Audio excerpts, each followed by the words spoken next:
Hi all, very good morning. एक बार फिर से आप सभी का स्वागत है गाइडली यूट्यूब चैनल पे। सो माय डियर स्टूडेंट, सबसे पहले तो बस यही जानना चाहूंगा आप सभी से कि I am audible and visible. क्या मैं आपको दिखाई और सुनाई दे रहा हूं? तो सबसे पहले सभी बच्चे कमेंट सेक्शन में मुझे बस इस चीज का रिप्लाई कर दो कि yes sir, you are audible and visible. आप दिखाई भी दे रहे हैं और आप सुनाई भी दे रहे हैं। चलिए, मैं भी अपने मोबाइल पे देख चुका हूं। मैंने भी एक फाइनल कर लिया है कि यस, मैं दिखाई और सुनाई दे रहा हूं, क्योंकि समटाइम्स होता है कि मैं कुछ बोल रहा होता हूं और मुझे नहीं पता होता है कि उस वक्त स्क्रीन शेयर हुई है या नहीं हुई है। तो चलिए, ये बहुत सही बात है कि मैं आपको दिखा सुनाई दे रहा हूं। हाय आनंद, हाय उत्तम, हाय संची, सभी का स्वागत है। सो माय डियर स्टूडेंट, सबसे पहले आपको ये बता दूं कि एक बहुत बड़ा सरप्राइज है 16 अगस्त 2020 को सुबह 11 बजे। ठीक है, एक बहुत बड़ा सरप्राइज रिवील किया जाएगा गाइडली यूट्यूब चैनल पे। तब तक आप बने रहिए, लाइक करें, वीडियो को शेयर करें और सब्सक्राइब करें। आगे बढ़ते हैं इस सेशन के अंदर और देखते हैं कि आज के सेशन में क्या स्पेशल है आप लोगों के लिए। ठीक है, तो चलिए अब हम बात करते हैं अपने सीधे टाइम के ऊपर, अपने सीधे क्वेश्चन के ऊपर कि आज के सेशन में मैंने आपके लिए स्पेशल क्या रखा हुआ है। देखिए, आप सभी को भी पता है कि आज के सेशन में जो मैं आपको पढ़ाने वाला हूं वो है अपने पास 5 पजल एक वीडियो में। ठीक है, 5 पजल। यहां पे अगर सिंपली बात करता हूं मैं 5 पजल की, तो 5 पजल इन 1 वीडियो, एक वीडियो और उसके अंदर 5 पजल। और ये पांचों की पांचों पजल आपके प्रीलिम्स के लेवल पे सबसे ज्यादा इंपॉर्टेंट है। ठीक है, जो भी प्रीलिम्स का एग्जाम है उसके लिए। सो आप ध्यान रखिएगा, पांचों की पांचों है अलग अलग वेराइटी की पजल है, अलग अलग वेराइटी की पजल है। कोई फ्लोर की होगी, कोई बॉक्स की होगी, कोई किसी की होगी, कोई किसी की होगी, कोई किसी की होगी। यानी डिफरेंट पैटर्न ऑफ पजल आपको आज सीखने को मिलने वाली है। सो बी रेडी।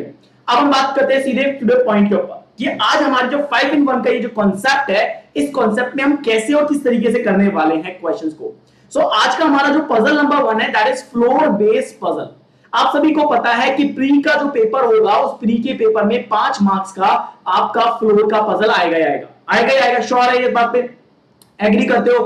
अगर आपको मान लीजिए ऐसा लगता है कि हाँ सर, फ्लोर का पजल हमेशा पेपर में आया है और आगे भी ये पेपर में आएगा, and how to solve this kind of question, तो ये सेशन आपके लिए बहुत इंपॉर्टेंट है उन सभी पर्सन के लिए जो इस समय आरआरबी पीओ प्रीलिम्स की अच्छे से तैयारी कर रहे हैं। साई यादव से ओके सर, यस सर, छोटी करिश्मा, दैट्स रियली ग्रेट। तो एक बार है ना, सभी बच्चे इस वीडियो को शेयर कर दीजिएगा ताकि आपके सभी दोस्त आपको इस सेशन में ज्वाइन कर लें। चलिए स्टार्ट करते हैं इस क्वेश्चन के साथ में।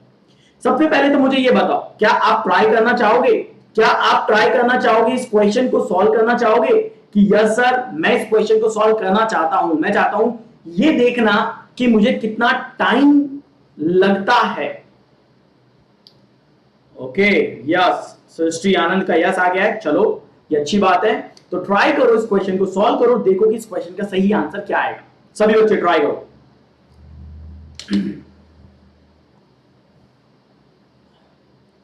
ओके, ट्राई करिए गाइस और देखो इस क्वेश्चन को कितनी देर में आप कर सकते हो।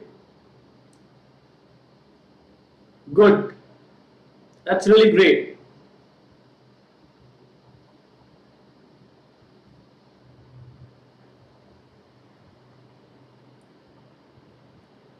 एंड दोस्तों, अपने सभी दोस्तों को जरूर बुला लेना, और अगर आपने अभी तक चैनल सब्सक्राइब नहीं किया तो गो फॉर इट, चैनल जरूर सब्सक्राइब कर लीजिएगा। हाँ पवन, वही सिखाऊंगा फ्लोर बेस्ड पजल को कैसे सॉल्व करना है, पहले ट्राई कर लो।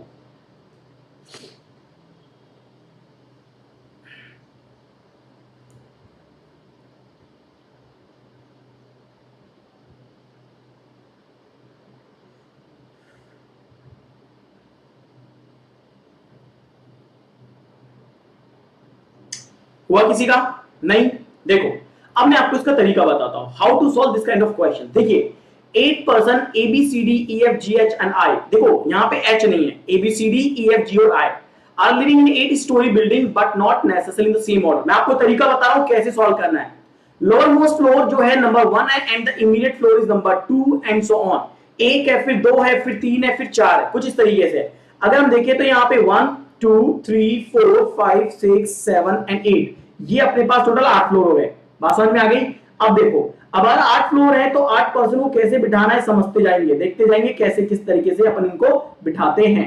ओके, देखिए, ओनली 3 पर्सन लिव अबव ए। अब ये कह रहा है कि ए से ऊपर केवल और केवल 3 पर्सन आएंगे। यहां ध्यान रखिएगा, ए से ऊपर केवल 3 पर्सन को ही बिठाना है, यानी कोई और नहीं आएगा। यानी ये कह सकता हूं कि 5वें नंबर पे ए आएगा। इस बात से रेडी हो तो अपन कह सकते हैं यस सर, ए 5वें पे आएगा, क्योंकि पहली लाइन से क्लियर हो गया। ओके, आगे कह रहा है कि डी लिव इमीडिएटली बिलो ए। ए के तुरंत नीचे कौन आएगा, डी आएगा। तो ये भी यहां पे क्लियर हो गया कि यस सर डी भी समझ में आ गया, ये दोनों लाइन समझ में आ गई। Floor number of H is thrice the floor number of G. जो फ्लोर नंबर एच है वो जी का 3 गुना है, तो जी गुना 3 बराबर एच आएगा कि नहीं आएगा। अब आपको ये देखना है कि यार जी का फ्लोर कौन सा है। तो आप ये देखो 2 गुना 4 और 3 तिया 9, 3 तो है ही नहीं। अब मैं क्या करूंगा, अब एक तो या तो कह सकता हूं कि ये आए 2 पे, ये आएगा 2 पे, तो 2 इंटू 3 बराबर एच आए 6 पे। ये आए 1 पे, तो 1 और 3 बराबर कितना है 3 पे, क्योंकि अगर ये 3 है तो 3 तिया 9, इसका मतलब है जी मेरा या तो 1 पे आना चाहिए या फिर 2 आना चाहिए। करेक्ट है, यानी मैं कह सकता हूं जी मेरा या तो 2 पे आएगा या फिर मेरा 1 पे आएगा। ये मेरा डी हो जाएगा, ये मेरा ए हो जाएगा। बोलो इस पॉइंट से मैं एग्री करते हो? Yes sir. तो इस पॉइंट से मैं एग्री करता हूं, आगे बढ़ता हूं। फिर कह रहा है only 2 person are living between H and B. H और बी के बीच में 2 लोग हैं। अब बताओ जी अगर 2 पे है तो एच को 6 पे होना चाहिए, एच को 6 पे है। एक अगर 3 पे तो एच को कितने पे होना चाहिए, 3 पे होना चाहिए, क्योंकि जी 1 पे है। तो अब मुझसे कह रहा है only 2 person are living between H and B, तो ऊपर तो बी आ नहीं सकता, 1 टू बी यहां पे आएगा, और यहां पे 1 टू बी नीचे नहीं आ सकता, तो 1 टू बी ऊपर आएगा। इस पॉइंट से एग्री करते हो? यस। आगे देखो आई लिव इमीडिएटली अबव ई। ई के तुरंत ऊपर कौन आएगा, आई आएगा, और ये जो है कॉन्जिक्यूटिव है, ई के तुरंत ऊपर आई आएगा, यानी आई ई कंटिन्यूअसली आनी चाहिए। तो आई ई की भाई कंडीशन मेरे पास तो यही आती है, और कोई कंडीशन मेरे पास है नहीं, तो मैं कह सकता हूं आई ई आएगा। इस कंडीशन में भी देखो तो आई और ई को यही होना पड़ेगा, क्योंकि नीचे कोई कंडीशन आ नहीं सकती। बचा कौन, एक बंदा, दैट इज सी। तो आप सी को यहां पे लिखोगे, आप सी को यहां पे लिखोगे। लोग तो सारे बैठ चुके हैं, लोग तो सारे बैठ गए, लेकिन पॉइंट ये आता है कि और क्या कंडीशन है। तो floor number of E is equal to the sum of the floor number of H and C. यानी कह रहा है कि एच और सी का जो फ्लोर है उसका किसके इक्वल के बराबर है, ई के इक्वल के बराबर है। ई कितने पे आता है, 7 पे आता है। तो एच आ रहा है 6 पे, 1 आता है यहाँ पे, तो 6 प्लस 1 बराबर 7, ये बिल्कुल सही है। यहाँ पे देखो, यहाँ पे ई कितने पे आता है, 7 पे, लेकिन एच आ रहा है 3 पे, और एच 3 पे आ रहा है, और सी कितने पे आ रहा है, 2 पे। तो 3 प्लस 2 बराबर 7 कभी नहीं होते, यानी ये गलत है। तो आपका ये केस हो गया है गलत, और ये केस हो गया है सही। क्लियर? यस। देखो यहाँ पे योगेश का ये क्वेश्चन सॉल्व हो चुका है। योगेश इज की yes sir, done, that's really great. So guys ये क्वेश्चन हो गया है आपका done, and this is the final answer of this question. Clear हुआ? पवन समझ में आ गया कैसे सॉल्व करना है? पवन ध्यान रखो, ये इसी तरीके से सॉल्व होगा, और ये पैटर्न होता है, तरीका होता है इस तरह के क्वेश्चन को सॉल्व करने का। अब आगे बढ़ते हैं। तो गाइस अगर आप पहली बार आए हैं इस चैनल पे, लाइक कर सकते हैं, वीडियो पे कमेंट करें, और सब्सक्राइब जरूर कर लीजिएगा, ताकि आपको आने वाले इवेंट का पता लग सके। चलो अब हम आते हैं अपने पजल नंबर 2 पे। गाइस सेकंड नंबर का पजल स्टार्ट हो चुका है। थोड़ा एक बार वीडियो को शेयर कर दो यार, क्योंकि अगर आपको लगता है कि आप एक बहुत सही क्वेश्चन कर रहे हो, और वो कर रहे हो जो एग्जाम में आता है, तो आपको शेयर करना चाहिए, आपको इस वीडियो को लाइक करना चाहिए, और बाकी लोगों को बताना चाहिए कि चैनल सब्सक्राइब करें। ट्राई करो सेकंड क्वेश्चन को। अनसर्टेन, ओके, अनसर्टेन क्वेश्चन चल रहा है।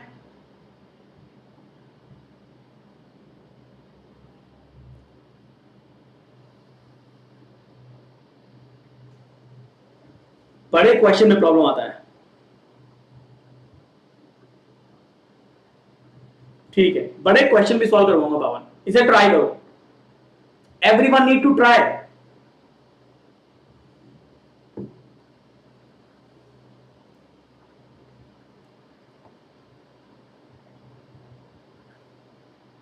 देखते हैं कितने बच्चे ट्राई करते हैं, सॉल्व कर लेते हैं इस क्वेश्चन को। सर हाइड हो जाओ, ओके जस्ट अ मिनट, ये लीजिए हाइड हो गया, ट्राई करो। Good morning Ravindra.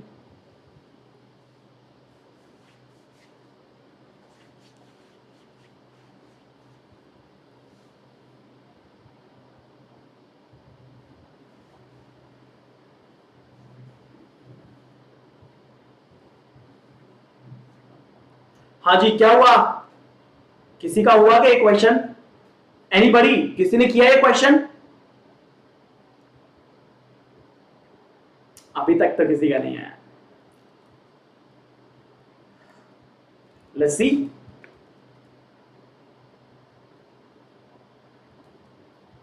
ये ट्रिकी क्वेश्चन है, ये एक ट्रिकी क्वेश्चन है, ध्यान रखिएगा। This is a very tricky question.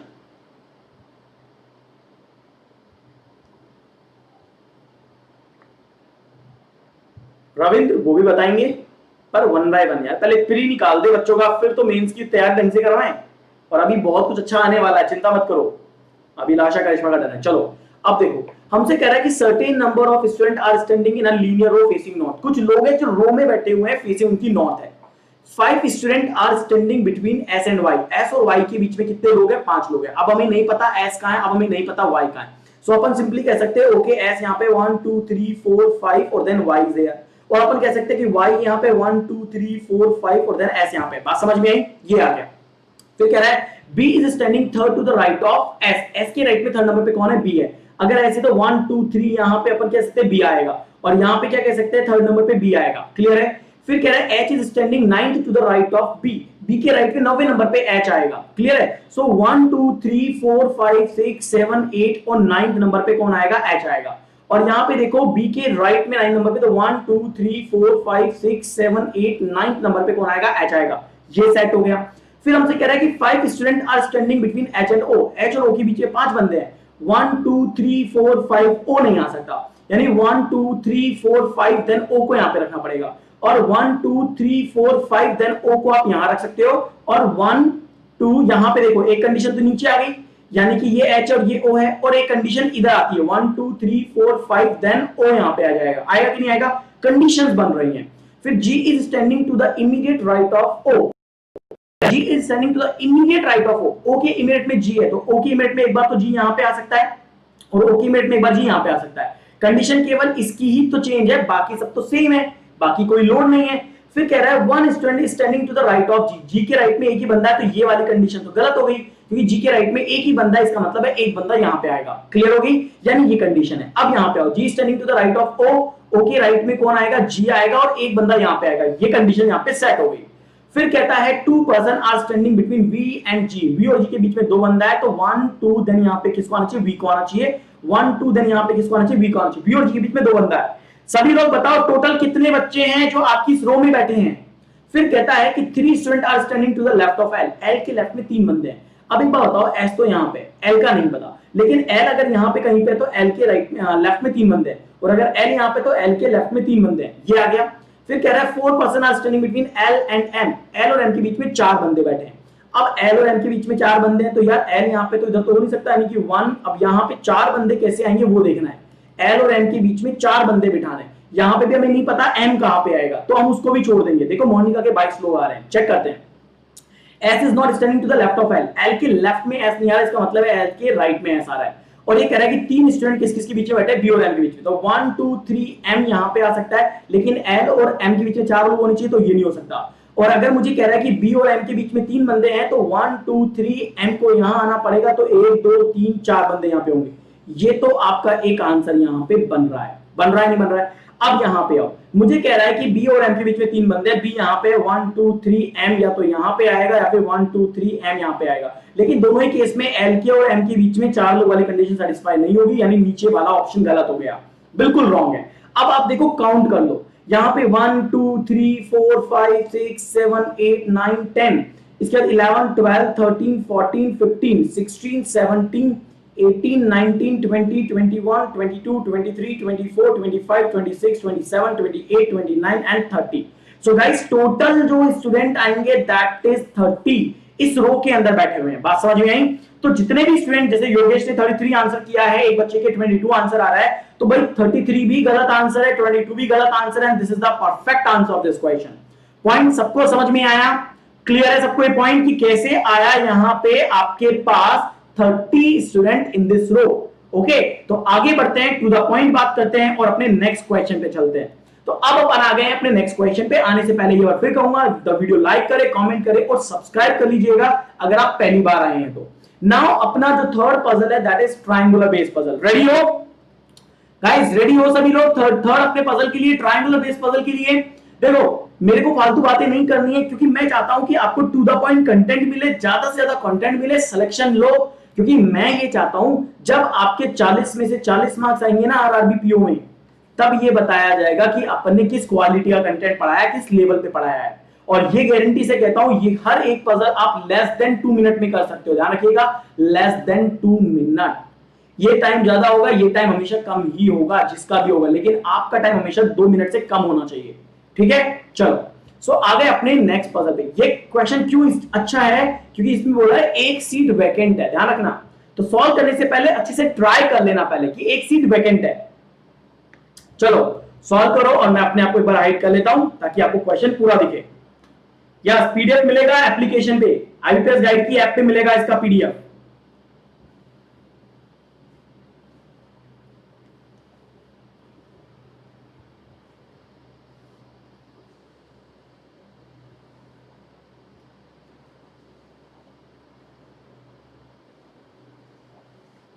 Try करें गाइस, ये बहुत इंपॉर्टेंट पजल है, ट्राई करिए।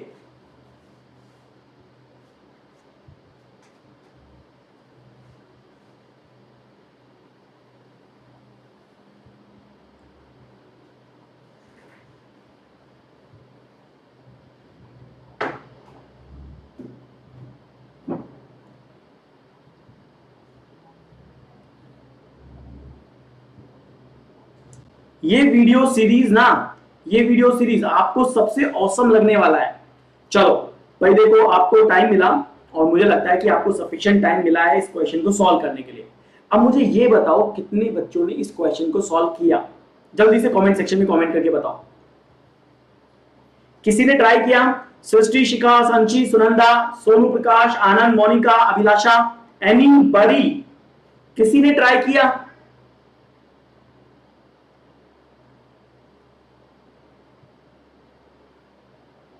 लग रहा है आप बच्चों को पता लग रहा है सचिन सर की क्लास आज 11 बजे, क्योंकि अभी चेंज हो रहा है। मुझे पता है टाइमिंग, मेरे को कल 5 बजे लेना पड़ा क्लास, आज मैं 11 बजे ले रहा हूं। मुझे पता है टाइमिंग का थोड़ा इश्यू है, लेकिन ये फिक्स हो जाएगा, फाइनली ये फिक्स हो जाएगा परमानेंट, और फिर कोई टेंशन नहीं है, ये परमानेंटली फिक्स होगा timing, do not worry.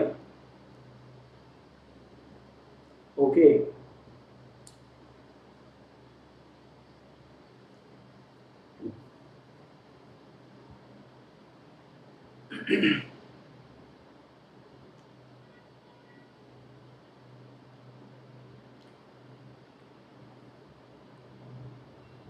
Trying और डन, क्या बात है, शाबाश, वेरी गुड उत्तम, अभिलाषा शाबाश। देखो यार, बहुत ज्यादा टिपिकल क्वेश्चन नहीं है, सही बता रहा हूं, हो सकता था। देखिए इस क्वेश्चन को बहुत गौर से समझना। ये कह रहा है कि 8 पर्सन है, Q, R, S, T, U, V, W and X are sitting around a triangular table, 1 on each corner and 2 on each of the edge। समझना, ये एक ट्राइंगल है, ओके, ये एक ट्राइंगल है आपके पास, ठीक है। ट्राइंगल के अंदर मान लो मैं एक और कंडीशन बना लेता हूं, 2 ट्राइंगल बना लिए मैंने। The one who sitting at the corner facing inside, यानी ये बंदा अंदर देखेगा, ये अंदर देखेगा, ये अंदर देखेगा, ओके। और अगर मान लो मैं दूसरे केस भी बनाता हूं तो दूसरे केस में भी ये बंदा अंदर ही देखेगा।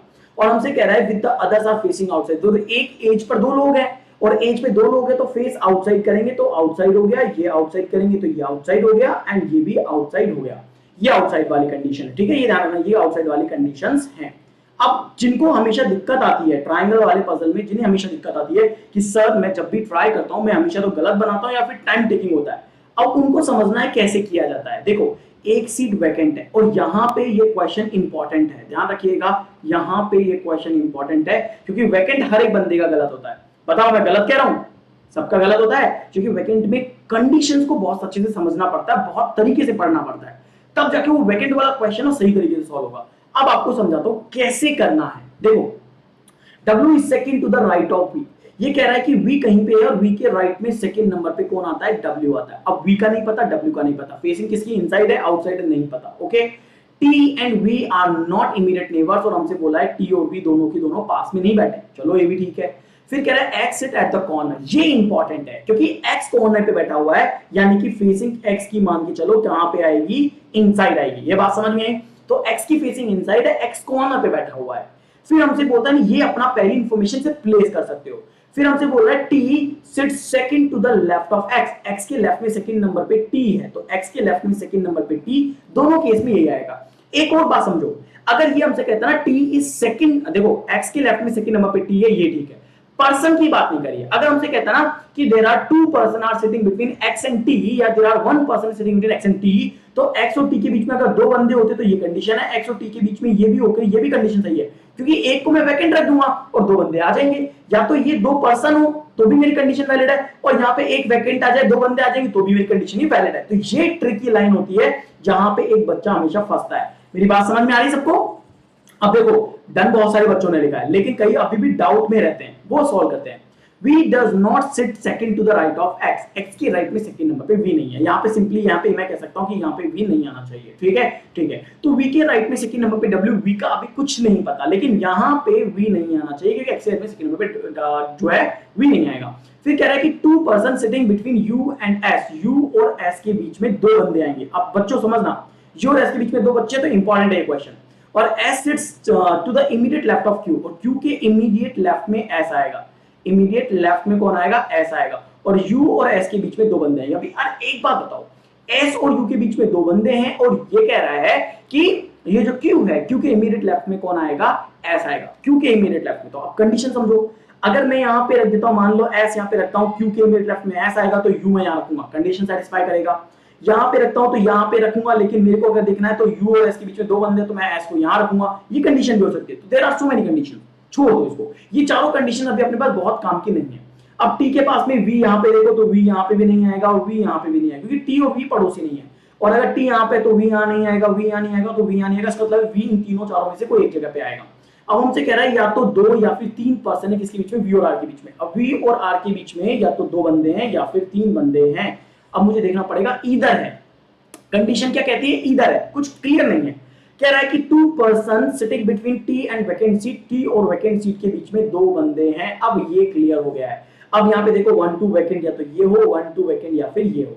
अगर मान लो मेरा वैकेंट एक सीट फिक्स करता हूं कि मान लो टी और वैकेंट के बीच में दो बंदे हैं, ये वैकेंट आ गया है, टी और वैकेंट के बीच में दो बंदे हैं। सुनना मेरी बात, अगर ये वैकेंट आ गया तो फिर मेरे लिए और ज्यादा चीजें आसान है, क्योंकि वी के राइट में सेकंड नंबर पे W है, तो फिर मैं V को यहाँ पे रखता हूँ और V को यहाँ पे रख के मैं क्या कह सकता हूँ? W या तो यहाँ पे आएगा, लेकिन W तो यहाँ पे आएगा। फिर मैं V को यहाँ पे रख सकता हूँ और V को यहाँ पे रखने से Q के इमीडिएट लेफ्ट में S और S और U के बीच में दो बंदे, तो फिर मेरा U कंफर्म हो जाएगा, 1 2 S कंफर्म हो जाएगा और देन मेरा Q यहाँ पे कंफर्म हो जाएगा। बोलो हाँ या ना? बात समझ में आई? तो ये चीजें क्लियर हो गई। अब देखो V आया, Q आया, S आया, वैकेंट आया, U आया, तो देन R को प्लेस कर दो। और R को प्लेस करते ही क्या कहता है? हमसे बोला है ना कि V और R के बीच में दो या तीन में से कोई बंदा हो, तो V यहाँ पे तो एक दो बंदा और देन R यहाँ पे आ गया और V और R के बीच में दो बंदा है, क्योंकि एक तो वैकेंट है। यस या नो? बात क्लियर हो गई? अब दूसरी बात ये बताओ, अगर मान लो कहीं और होता, V यहाँ नहीं होके कहीं और होता, सपोज V यहाँ पे, मान लो V यहाँ पे आ गया, V यहाँ पे आ गया, तो V के राइट में सेकंड नंबर पे W, V की फेसिंग आउटसाइड है, 1 2 W को मुझे यहाँ पे रखना पड़ेगा, मैं W को यहाँ पे रख दूंगा, तो V और R के बीच में W यहाँ पे आ गया। अगर W यहाँ पे आता है तो ये मेरा क्लियर हो गया। अब मैं Q के इमीडिएट लेफ्ट में S को कहां पे रखूं? अगर मैं Q यहां रखता हूं तो S यहां नहीं रख सकता, Q यहां रखता हूं तो S यहां नहीं रख सकता, Q यहां पे रखूंगा तो S यहां नहीं रख सकता, Q यहां पे रखूंगा तो S यहां नहीं रख सकता, फिर मैं इस कंडीशन को प्लेस नहीं कर पाऊंगा, और जब तक मेरा ये प्लेस नहीं होगा मैं बाकी कंडीशन प्लेस नहीं कर सकता। यानी ये मेरा फाइनल आंसर बना। बोलो समझ में आया कि नहीं आया? बात समझ में आई? किस पैटर्न से, किस तरीके से क्वेश्चन अपन आंसर की तरफ ला रहे हैं ना, ये इंपॉर्टेंट है। और अगर ये सीख गए सब कुछ है। और देखो ये last line, R sits immediate left of the vacant seat, vacant seat के immediate left में है तो vacant के immediate left में R ही आ रहा है। फाइनल आंसर आया कि नहीं आया? सब बच्चे बताओ, क्लियर हुआ? क्लियर हुआ या नहीं हुआ? एक बार कमेंट सेक्शन में कमेंट करो यार। और अगर जो पहली बार आया है ना, कम ऑन यार गाइस, चैनल सब्सक्राइब जरूर कर लीजिएगा। अगर आप पहली बार आए हो, लग रहा है ना कि हाँ सर वाकई में इसी पैटर्न के क्वेश्चन एग्जाम में आते हैं, है ना?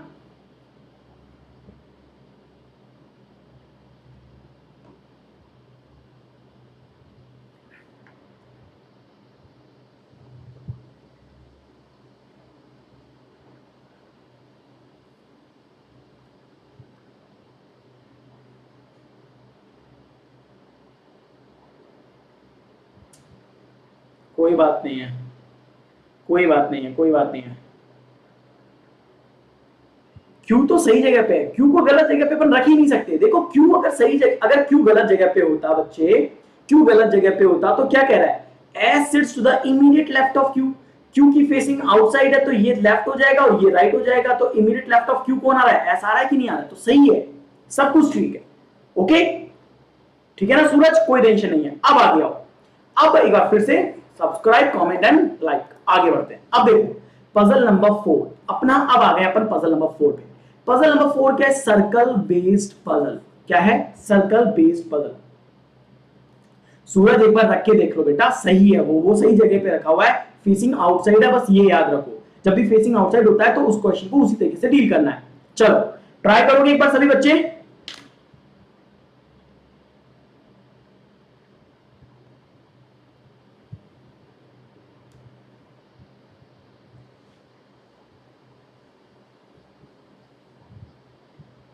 अनुराग एस और क्यू की पोजीशन रिप्लेस नहीं हो सकती बेटा, क्यू आउटसाइड फेसिंग है, तो जब क्यू आउटसाइड फेसिंग है तो उसका जो लेफ्ट है ना वो कहीं ना कहीं एंटी क्लॉक आएगा, ठीक है, इसलिए कह रहा हूं। चलो सूरज कह रहा है कि दो बंदे बैठे हैं यू और एस के बीच में, एक बार बताओ दो बंदे क्यों नहीं बैठे हैं यू और एस के बीच में, यहां पे आओ, देखो ये रहा यू, ठीक है, two person sit between U and S, U और एस के बीच में दो बंदे बैठे हुए हैं।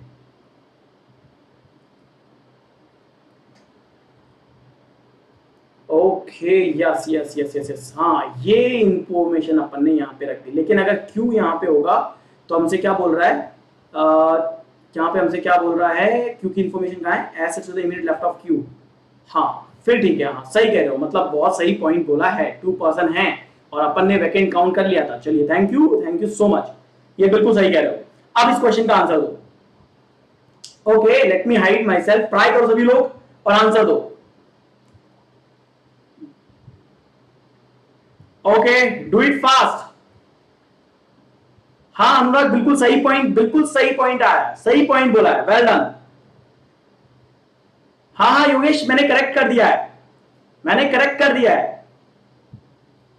अब इस क्वेश्चन को सॉल्व करो, लेट्स सी, ये ट्रिकी है, this is tricky question, let's see कौन सॉल्व करता है इसको।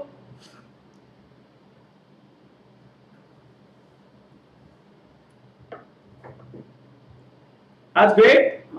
सभी लोग गुड मॉर्निंग बोलो यार, अभिजीत सर अगर आपके साथ चैट पे हैं, you need to be wish to Abhijeet sir, okay come on सभी लोग बोलो अभिजीत सर गुड मॉर्निंग और सॉल्व करो इस क्वेश्चन को।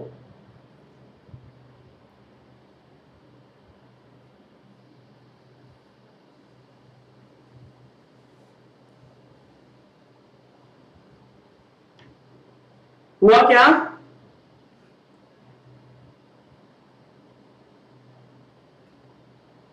ये ट्रिकी है याद रखना।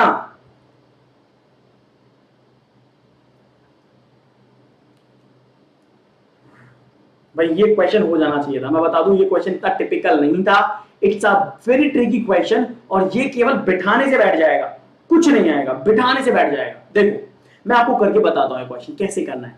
यार एक बार बताओ, 8 people are sitting around a circular table such that alternate person is facing opposite direction. Alternate person की फेसिंग अपोजिट है, सुनना मेरी बात, अगर मान लो एक सर्कल यहां पे है, ठीक है, ऑल्टरनेट पर्सन मतलब क्या कि अगर एक बंदा फेस कर रहा है सेंटर तो other person adjacent to him facing outside, इसका मतलब यही तो हुआ। इसका मतलब क्या हुआ बेटा, है ना, देखो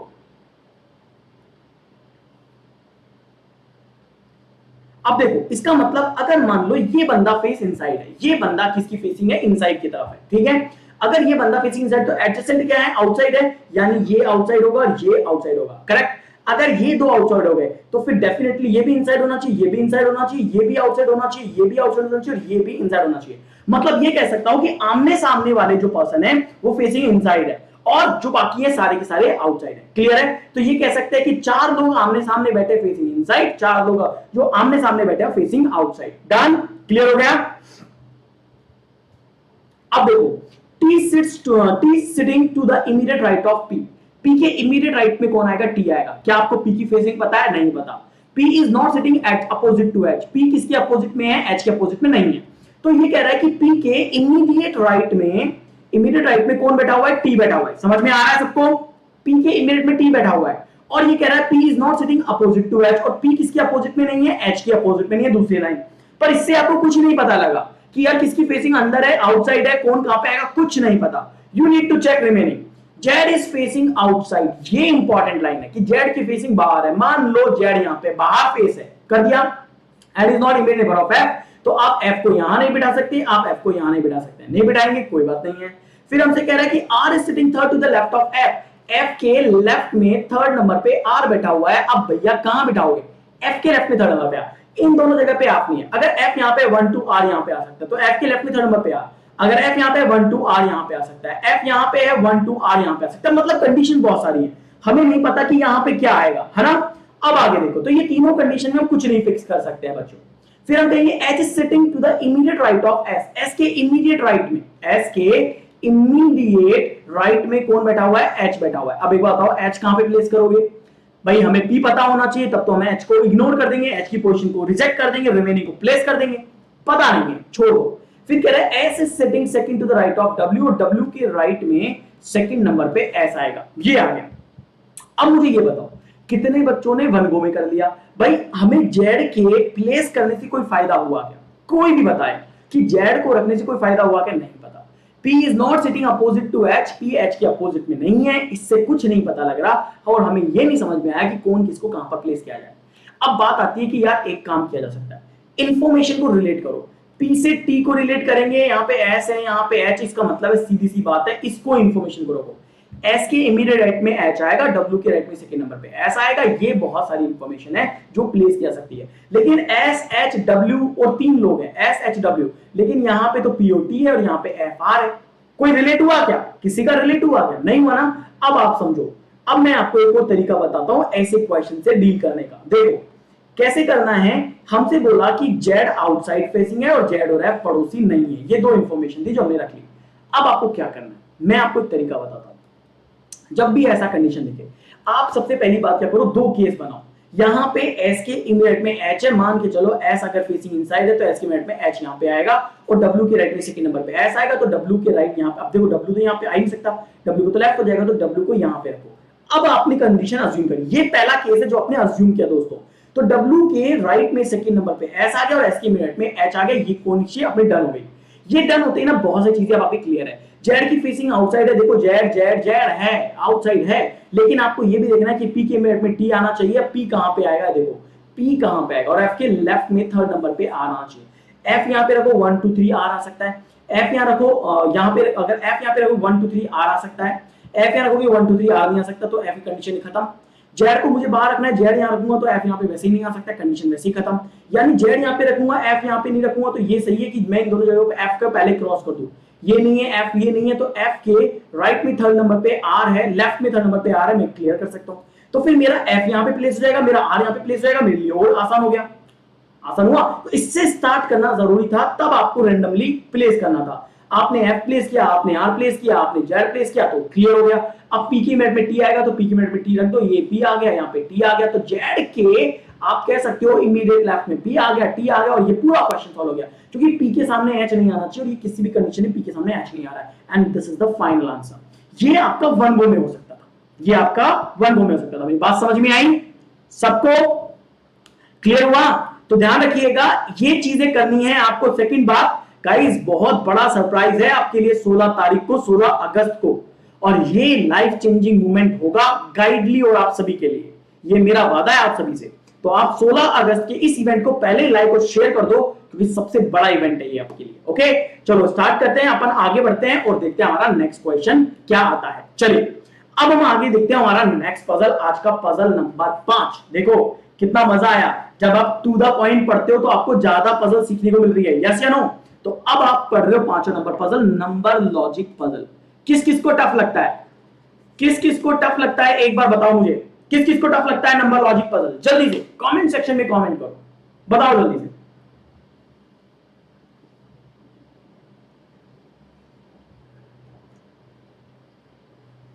जल्दी बताओ, नंबर लॉजिक पजल 5वां पजल करने वाले हैं अपन। That's really great. और यार देखो, सेशन को लाइक कर दीजिएगा, चैनल सब्सक्राइब कर लीजिएगा, क्योंकि अगर आपने चैनल सब्सक्राइब नहीं किया है, आगे ऐसी बहुत सारी चीजें जो छूट जाएंगी, छूटने मत देना। अगर आपको 40 में से 40 चाहिए तो ये गारंटी है मेरी, 40 में से 40 आपको कोई नहीं दिला सकता, दिला सकता हूं क्योंकि पहले भी दिलाया है, बहुत बच्चों को दिलाया है, और सही तरीके से स्टडी करी है तो दिला दिया है। अब आप देखो, मुझे भी सर टफ नहीं लगता, टाइम लगता है। राजेश चलो सॉल्व करते हैं। ये लो पूरा क्वेश्चन लॉजिक पे है। देखो लाइक परफेक्ट स्क्वायर की यहाँ पे बात हो रही है, यहाँ पे उसकी इक्वल होने की बात हो रही है, ठीक है, यहाँ पे मोर देन की और लेस देन की बात हो रही है। क्वेश्चन का लेवल है, सॉल्व करो।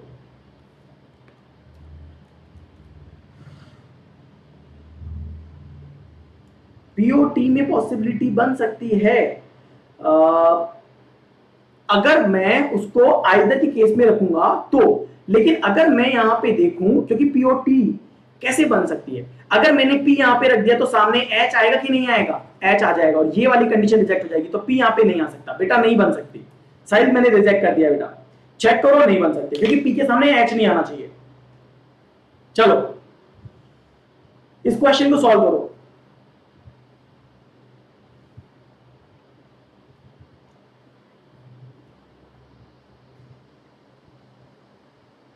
राहुल पीओटी अगर इंटरचेंज हो गए, पीटी इंटरचेंज भी तो हो सकते बेटा। पीटी इंटरचेंज हो गए तो पी के सामने एच आ जाएगा ना बेटा, और पी के सामने एच नहीं आएगा।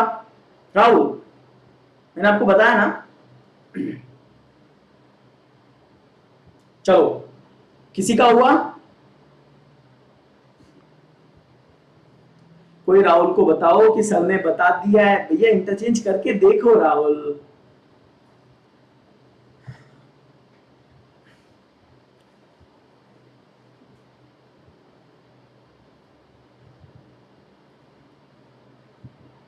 मुझे लगता है राहुल सुन नहीं रहा है, राहुल ने फोन म्यूट कर रखा है और बस कॉपी पेस्ट किए जा रहा है Rahul.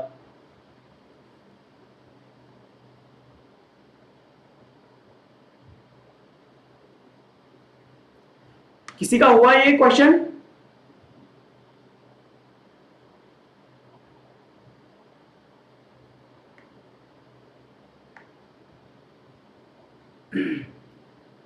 Anybody who tries to solve this question?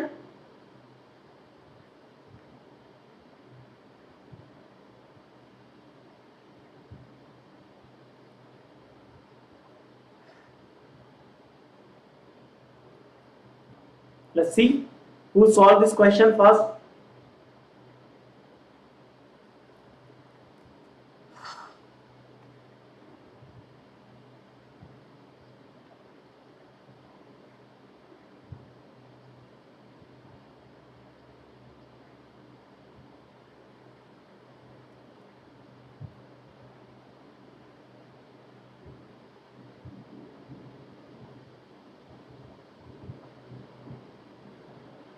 नहीं यार, मैंने किसी को, मेरे पास राइट्स नहीं होते हैं यार, मतलब मेरे पास राइट्स नहीं होते कि मैं किसी को ब्लॉक कर सकूं। मैं बस रिप्लाई कर सकता हूं, ब्लॉक नहीं कर सकता। ब्लॉक के राइट्स नहीं होते हमारे पास, है ना, ये ध्यान रखो। Okay okay, done done done. देखो सुब्रात, सृष्टि, अभिलाषा, दीपशिका, इन बच्चों ने डन कर दिया। That's really great. चलो अब इस क्वेश्चन को अपन सॉल्व करते हैं। देखिए ये बहुत सिंपल सा क्वेश्चन है। 7 बंदे हैं, GHI, JKL और AM are about different number of chocolates 2 3 4 5 6 8 9 but not necessarily in the same order. No two person about same number of chocolate. कोई भी दो बंदे सेम नंबर ऑफ चॉकलेट नहीं खरीदते, यानी पर्सन और चॉकलेट है आपके पास। तो अपन क्या करेंगे, 7 बंदे हैं ना आपके पास, टोटल 7 चॉकलेट होनी चाहिए, 7 बंदे होने चाहिए, और 4 3 7, यानी कि अपन यहाँ पे मान लो ऐसा ले आते हैं, ये पर्सन और ये चॉकलेट, मान लो चॉकलेट और देन चॉकलेट, मतलब चॉकलेट ज्यादा कर लेते हैं, है ना, पर्सन तो एक ही रख लेते हैं। तो 1 2 3 4 5 6 और 7, ठीक है, ये हो गया आपके पास 7 चॉकलेट्स। कंडीशंस मैंने मतलब ज्यादा बनाई है, वो बिना बात के बन गई है, लाइन खींचने में कुछ नहीं ज्यादा बना। तो अपन लिख सकते हैं GHI JKL और M। नंबर क्या क्या अपने पास है, 2 3 4 5 6 8 और 9, 7 नहीं है, बाकी सब है अपने पास, ठीक है। सुनना मेरी बात ध्यान से। यह सत्यम बताता हूं कि ऐसे क्वेश्चन को कैसे स्टार्ट करते हैं। के about a chocolate which is a perfect square. के पास जो चॉकलेट है वो क्या है, परफेक्ट स्क्वायर। परफेक्ट स्क्वायर क्या हो सकता है, 2 का स्क्वायर 4 हो सकता है, 3 का स्क्वायर 9 हो सकता है। तो मेरे पास 2 केस पहले आ गए। मेरे पास 2 केस पहले कैसे आ गए कि भैया 9 भी हो सकता है और 4 भी हो सकता है। तो मैं कह सकता हूं ये 9 भी हो सकता है, ये 4 भी हो सकता है। भैया अब आगे देखो, number of chocolate bought by H is twice the number of chocolate bought by J। J की नंबर ऑफ चॉकलेट को डबल कर दो तो H की चॉकलेट आ जाएगी। अब एक बात बताओ, J की नंबर ऑफ चॉकलेट कितनी होनी चाहिए, मिनिमम उठाओ। अगर मिनिमम उठाऊंगा 2 गुना 2 बराबर 4, 3 गुना 2 बराबर 6, ठीक है, क्योंकि H की जो नंबर ऑफ चॉकलेट है बाउट बाई H वो डबल है किसकी, J की। अब एक बात बताओ, 2 3 हो गए, 4 तो ऑलरेडी यहाँ पे जा रहा है, कहीं ना कहीं H के पास आ रहा है। 5 दुना 10 हो जाएंगे तो हो ही नहीं सकता, 4 दुना 8 हो सकता है। अगर मैं 4 दुना 8 रख सकता हूं तब हो सकता है। मान लो K 9 हो तो अगेन एक K को मैं 9 बना दूं तो मैंने J को बना दिया कितने केस में, 2 भी बना दिया, 3 भी बना दिया, 4 बना दिया, यानी J मेरे पास कई कंडीशन में है। J मेरे पास 2 में हो सकता है, अगर J मेरे पास 2 में आ गया, ठीक है, जे मेरे पास 2 में है, 3 में और 4 में। अगर जे 2 में है तो एच 4 में होना चाहिए, एच 4 में होना चाहिए, ठीक है, ये कंडीशन ध्यान रखना। अगर मेरे पास यहाँ पे जे 3 में है, सपोज करो जे मेरे पास 3 में या फिर जे 4 में रखता हूँ, जे अगर मेरा अगर मैं जे को 3 में रखता हूँ, जे को मैं 3 में रखता हूँ तो 3 दूना 6, एच मेरे पास 6 पे होना चाहिए। और जे अगर मैं 4 पे रखता हूँ तो मेरे पास 4 दूना 8 पे होना चाहिए, एच होना चाहिए। ये मेरा हो गया, ठीक है, ये मेरा हो गया। तो अपन ने इसको भी प्लेस किया, 4 6 8 हो गया है, 4 3 और 6 हो चुका है, 4 3 और 6 हो चुका है, सारे डन हो चुके हैं। बात समझ में आ गई। अब आगे देखिए, अब जैसे मैंने ये रखा कि जे डज नॉट बाउट 3 चॉकलेट, जे को 3 चॉकलेट नहीं मिली है, तो जे को 3 चॉकलेट नहीं मिलते, ये केस तो आपका रिजेक्ट हो गया। जे को 3 चॉकलेट नहीं मिली, कंडीशन देखो, ये रिजेक्ट हो गई। अब आगे देखो, number of chocolate bought by L is equal to the number of chocolate bought by G and I together. तो जी प्लस आई बराबर एल हो रहा है, ये यहाँ पे क्या है। अब जी प्लस आई बराबर एल है, तो पहले तो ये देखो जी कितना है और आई कितना है, क्योंकि जी का नहीं पता, आई का नहीं पता, तो एल का हमें कैसे पता होगा। ठीक है, बात समझ में। तो हमें ये भी नहीं पता कि कौन किसके बराबर होगा, कौन किसके बराबर नहीं होगा। आगे बढ़ते हैं, फिर हमसे कह रहा है कि G bought more chocolate than I and G की चॉकलेट ज्यादा है आई से। अब दोस्तों एक बात बताओ, जी की चॉकलेट ज्यादा है अगर आई से, तो जी की चॉकलेट यहाँ पे, आई की चॉकलेट यहाँ पे, 2 4 दोनों में, पर नंबर बहुत सारे हैं ना, क्योंकि ये भी नंबर है, कंडीशन भी 2 है। एक कंडीशन होती तो इजीली पता लगता, उसको भी छोड़ देंगे। Number of chocolate bought by M is more than the number of chocolate bought by L, M is greater than L यहाँ पे कह रहा है। तो अब आपके लिए थोड़ी सी क्वेश्चन, कैसे हमसे बोला है कि g प्लस आई बराबर एल होना चाहिए, तो g प्लस आई, अब g कितना रखो, अगर मैं यहाँ पे देखूं 2 हो गया है, 3 हो गया है, 3 नहीं हुआ है तो 3 रख लो, 5 लो, 5 और 3 8, तो l बराबर 8 पॉसिबल है। अगर मैं g को 3 या 5 में से कुछ रखता हूं या फिर उसको 5 या 3 में से कुछ रखता हूं तो मेरे पास l 8 आ रहा है, पॉसिबल है। इसका मतलब ये कह सकता हूं कि मान लो अगर ये मेरे पास 5 है और i अगर 5 है मेरे पास g, तो i मेरे पास मान लो 3 है, तो l मेरे पास हो गया 8, हो गया 8। अब ये कह रहा है m is greater then l, यानी m बड़ा होना चाहिए। ये किसका मतलब है कि m के पास 9 होना चाहिए, कि नॉट पॉसिबल, ये तो पॉसिबल ही नहीं है, यानी ये केस तो आपका रिजेक्ट हो गया। बात समझ में, ये केस तो आपका रिजेक्ट हो गया। फिर आप दूसरी कंडीशन पे आओ, आपने कहा कि नहीं सर ऐसा हो सकता है कि अगर मैं इसको 3 रख दूं तो मेरे पास 3 के बाद i को मैं 2 रख दूं, 3 और 2 5, तो मेरे पास l 5 हो जाएगा, यस या नो।